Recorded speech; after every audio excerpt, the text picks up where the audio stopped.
Geronimo by Shepherd. You're listening to Insanity Radio 103.2 FM, unless you're tuned in on insanityradio.com/listen, in which case you are watching Insanity Radio 103.2 FM, rocking. I am White Shadow, and today I'm going to be skipping through topics quicker than Mastermind. I'm going to be answering a question I got asked a few days ago. Why don't flags use the colour purple?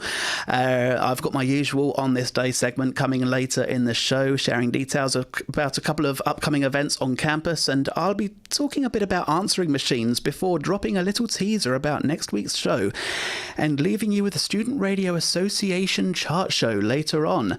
But now I'm going to throw on a few more tunes before we get started, so stick around. Actually, yeah, let's do this. Let's throw on some more music. You're listening to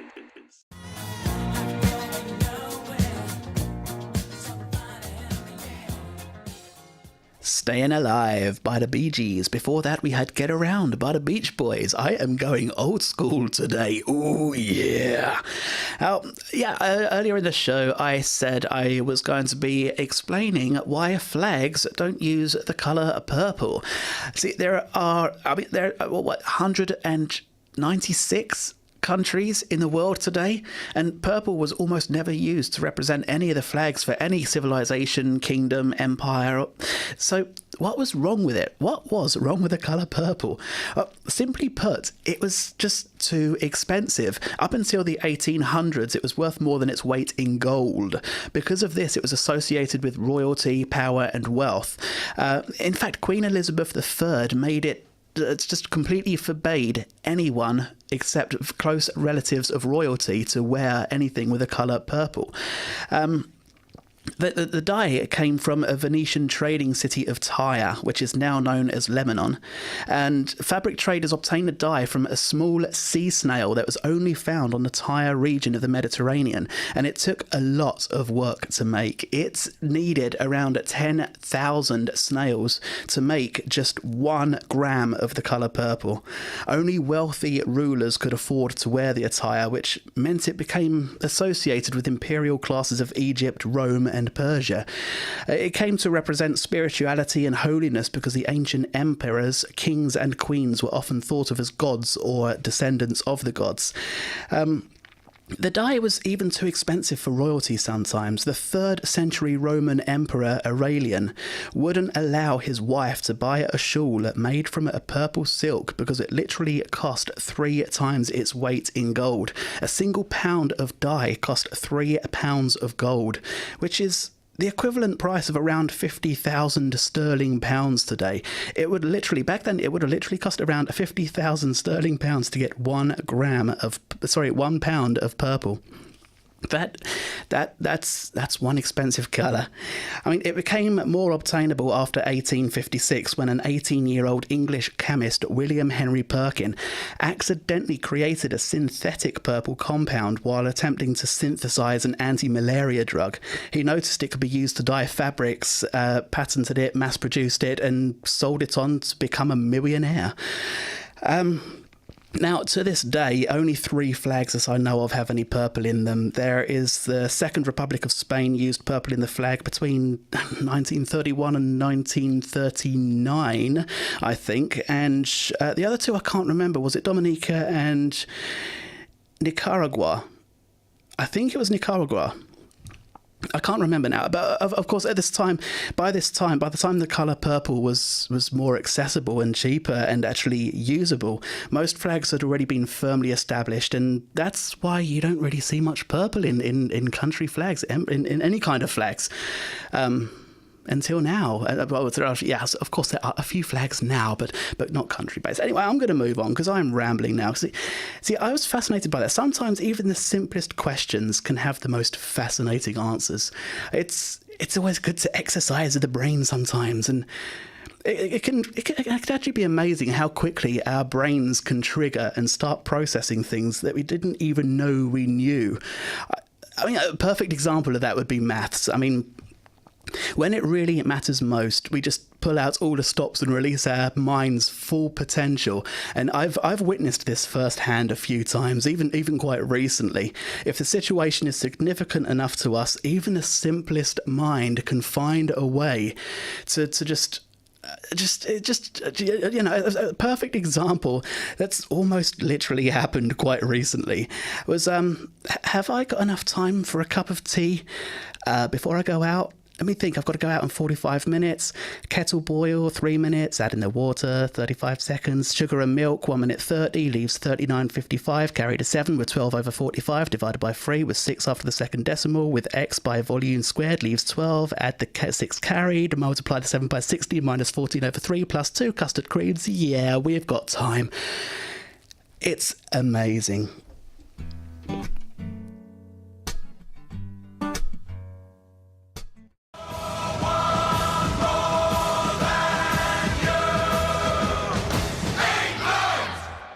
Vindaloo by Fat Les. Before that, we had Blue by Eiffel 65. You're listening to Insanity Radio 103.2 FM, unless, once again, you're tuned into insanityradio.com/listen, in which case you might be watching Insanity Radio 103.2 FM, in which case, hello!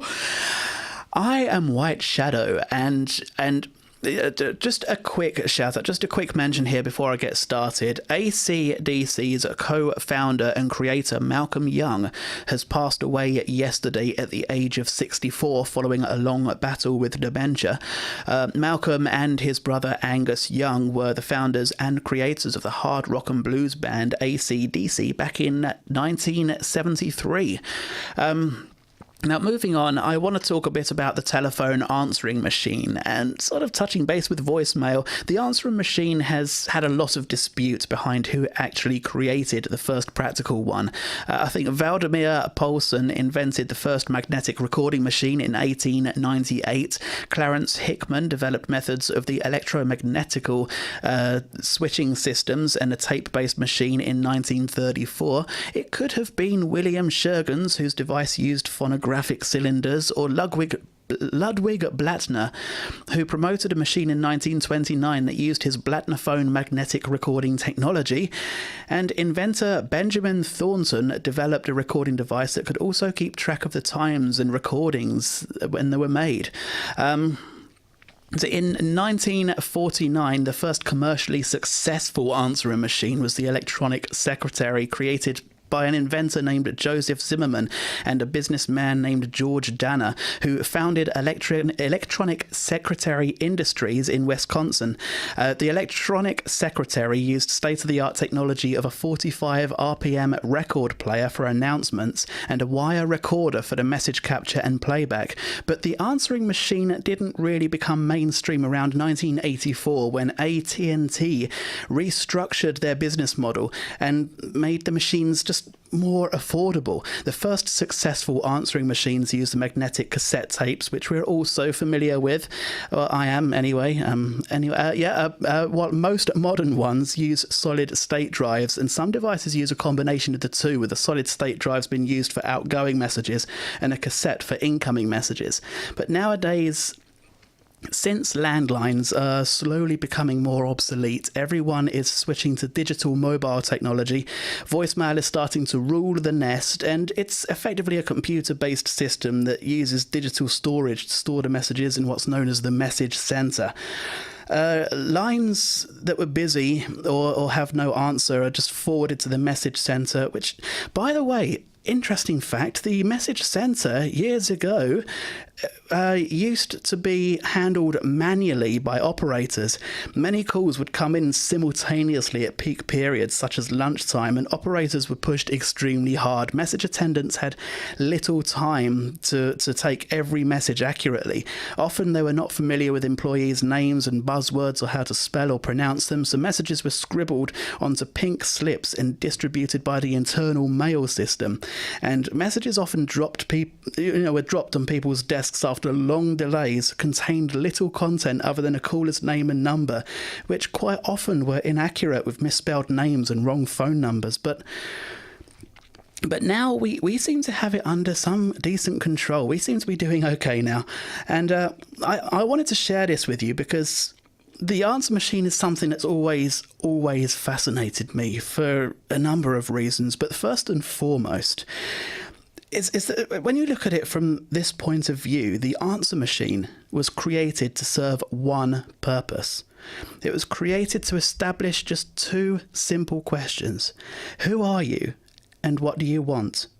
And yet, most people go their entire lives without being able to answer either one of those questions.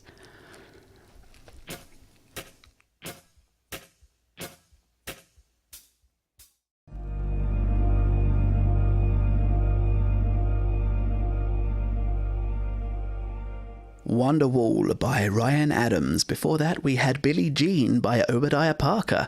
You're listening to Insanity Radio 103.2 FM, unless you're tuned in on insanityradio.com/listen after hitting the Watch Live button, in which case you are watching Insanity Radio 103.2 FM. I am White Shadow, and today is Sunday the 19th of November, the 323rd day of the year, which means there are just 42 days left until the end of the year and just 30 days left until Christmas. Yes, I'm going to do it again. Ho, ho, ho! Merry Christmas! Ho, ho, ho! And on this day in... Oh, sorry, I got carried away there, didn't I? On this day in 1493, Christopher Columbus discovered Puerto Rico. On his second voyage in 1863, the U.S. President Abraham Lincoln delivered his addressing to Gettysburg, starting with 77 years ago. In 1895, American inventor Frederick Blaisdell patented the pencil. In 1905, the steamer Hilda sank in the English Channel, taking the lives of 100 people. In 1906, London was selected to host the 1908 Olympics. In 1959, Ford Motors cancelled its poorly received Edsel model. In 1965, Kellogg's Pop-Tarts were created. And in 1975, One Flew Over the Cuckoo's Nest, based on the book by Ken Kesey, starring Jack Nicholson and Louise Fletcher, was released. And in 1978, the 28th NASCAR Sprint Club was held, and the winner being Cale Yarborough. In 1990, on this day, the pop duo Milli Vanilli was stripped of their Grammy Award after it was discovered that they did not sing on their award-winning album Girl, You Know It's True. In 1998, Vincent van Gogh's portrait of the artist without beard sold at auction for $71.5 million. Right. Now, the pencil was taken from the Latin word penicillus. There we go, penicillus. That's the one. I could say that this morning. Honest, I could. Which means little tail, and was originally referred to as an artist's fine brush of camel hair, which was also used for writing before the invention of pencils. In the 1500s, the first graphite deposit was discovered in Cumbria, and when they started using it to make pencils, they were wrapped in string or sheepskin to keep them sturdy, because the soft graphite core was quite soft. That's why it was called a soft graphite core just moments ago. But eventually started sandwiching them between two pieces of wood, which is almost identical to the same method we still use for our pencils today. Now, the Ford Edsel was an interesting story. It was a car model that was planned, developed and manufactured by Ford for over a 2-year period. With a similar style to Chrysler and General Motors, in an attempt to get closer to their levels of success. Ford invested heavily in a year-long teaser campaign, leading the public to believe that the Edsel was the car of the future, and after it was finally unveiled to the public, it was considered unattractive, overpriced, and way overhyped. It never gained popularity. It cost the Ford company to lose $250 million, and promptly became a popular symbol for commercial failure. And speaking of cars, the hybrid cars, electric cars, that have started to become more and more popular over the years. I got thinking about them earlier on, and the government hopes to eventually replace all cars with electric ones, and we're hoping this will be global too. We want to get rid of all fuel-based cars for electric engines, battery motors, that kind of thing.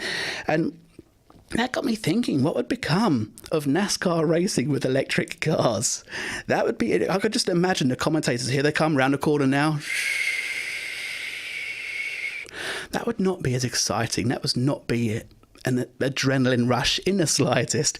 Now, a quick mention to the Amazon's Grand Tour to Royal Holloway. To celebrate the launch of the Grand Tour Season 2, Amazon Prime Students is inviting you to test your driving skills on the Hammond-sized racetrack. You'll be awarded with exclusive Grand Tour prizes by getting on the top of the leaderboard, and you could even win tickets to watch the show live. This is happening on campus on Thursday, the 23rd of November at the SU Main Hall from 10 a.m. onwards. Also, Strictly Come Holloway is coming to Madison on the 23rd of November, also from 7 p.m. onwards, where campus celebrities will raise money for charity by learning to dance like the ballroom and Latin experts on BBC's Strictly Come Dancing, and compete against each other to win the crowd's favour. If you want to find out more about these events and so many other events that are happening on and around campus, check out the website su.rhul.ac.uk/events. I think I'm going to throw on a few more tunes. Stay tuned in to Insanity Radio 103.2 FM. I will be back after this. Yo, listen up, here's the story about a little guy that lives in a blue world. You can stand.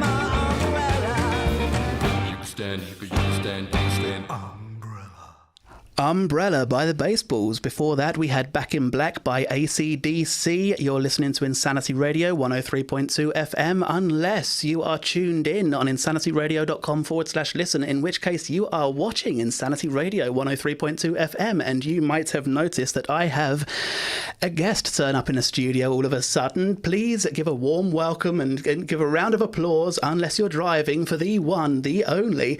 No, it's not Olivia Woodrow. This is the amazing Aysha. How you doing, Hello, Aysha? I'm very good, thank you. How are you? I'm always good. How's your day treating you? It's been good. It's been quite eventful so far. Yeah. And this is just kind of contributing to that even more. So I woke up, I went to do the Musical Theatre Society photo in the Windsor building, and then I actually did a naked photo shoot for RAG, for charity. Not just me, with other MTS people. And now here I am. And now here you are. What a way to start your Sunday. Exactly. That is absolutely amazing. And what brings you here? You did. Good answer. I like your thinking. So what you got planned for the rest of the day? Releasing a few nut cutlets or saving the world? I'm actually, because it's Sunday, I think I'll take a break from my saving the world today, and just because it's Sunday, I think I might go and do some food shopping after this, which is boring student stuff. But then after that, I do actually have an essay due tomorrow, so I need to just get that ready and get that handed in. Unfortunately. Ace, that sounds like fun. Essays are always fun. It's so much fun. See, you say you started your day with photo shoots and calendar shoots and charity stuff, and then you say it's a boring student life. That sounds exciting to me. I mean, the past hour or so has been slightly less boring, but yeah, in a couple of hours I'll be back just in my room, just slaving away at this essay. Just back to the student life, really. Oh, good times. So what's the topic on? What's the essay about? It's actually about mental health. It's about how well behavioural approaches to explaining mental disorders have been translated into interventions for them with reference to a specific disorder. I understood every word of that. Okay, that's definitely out of my league. Good luck with that one. Thank you. So you are a fellow presenter on Insanity Radio, are you not? I am indeed, yes. Yes. Will you tell us more about your show, when it is, what it's about, what we can expect? With pleasure. Well, see, White Shadow is here to bring you a show at the end of the week, whereas I am here in the middle of the week. My show is on Wednesdays at 5 p.m. It's a drive time show, which I really like because presenting my own drive time show is essentially my dream career, so obviously I'm very happy to keep doing that here at Insanity. And it's quite kind of difficult, I think, for me to explain my show because it's so different and it so varies. Like, I always try and bring as much variety as I possibly can to my show. I want to make something kind of different every week, but my show is an entertainment show, which means that 6 of the songs I play each week have to come from a playlist, which is mostly just kind of current charting or up-and-coming music. But I normally play on average 11 or 12 songs a week, so I do have some room to kind of do what I want. But I do talk about things like current things, current music, news. I do have a very similar to yours. I have a segment called On This Day, which is where I do research and come up with a list of things that happened on that specific specific date. I also, because I'm an avid musical theatre person and in Musical Theatre Society, I try and play at least one musical theatre song every single week. I sometimes have guests, and speaking of which, one thing that I try and do in all of my shows to some extent, because it's so important to talk about, is I talk a lot about mental health. So, for example, when it was Royal Holloway's Mental Health Awareness Week, I had as a guest on my show Emma Hallahan, our mental health chair, who is lovely, and we spoke a lot about mental health and even shared our own personal experiences with mental health, and it was very emotional but very good because it's so important to talk about those kinds of things. I'm trying to think if there's anything else that I can say about my show, but it's just, yeah, it is. I mean, I don't want to say it's a mess. I feel like that's not the right way to describe it, but it's kind of a mixed bag. It's unpredictable. That's a good one. It's full of surprises. Yes. Yes. And I was thinking of, because I want with my show to make people happy, and because it's on at 5 p.m, I'm thinking of calling it Happy Hour, which I'm kind of in the process of organising. But yeah. Awesome. Happy. Wow. That is a lot of information. It really is. I'm just kind of breathing now. You really put that out there. I am impressed. So remind us what time, what day?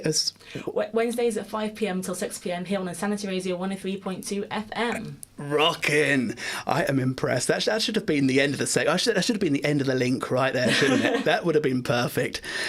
Stay tuned to Insanity Radio for the next 2 hours. You'll be joined by the Student Radio Association Chart Show.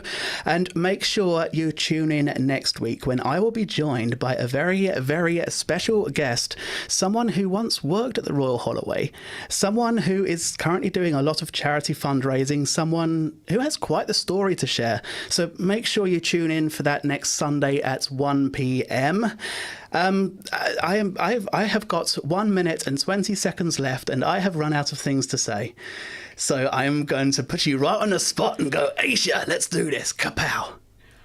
Okay, well, actually, one disclaimer I'll make now, because this is something that happens with my name, is that it gets spelt wrong and pronounced wrong a lot.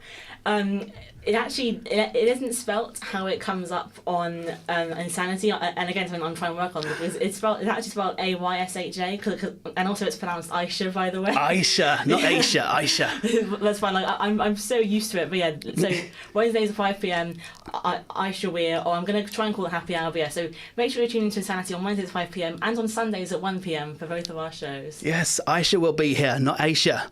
Fantastic.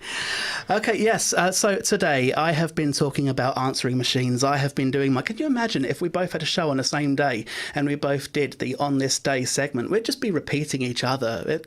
That would be really interesting. It'd be like deja vu, would it not?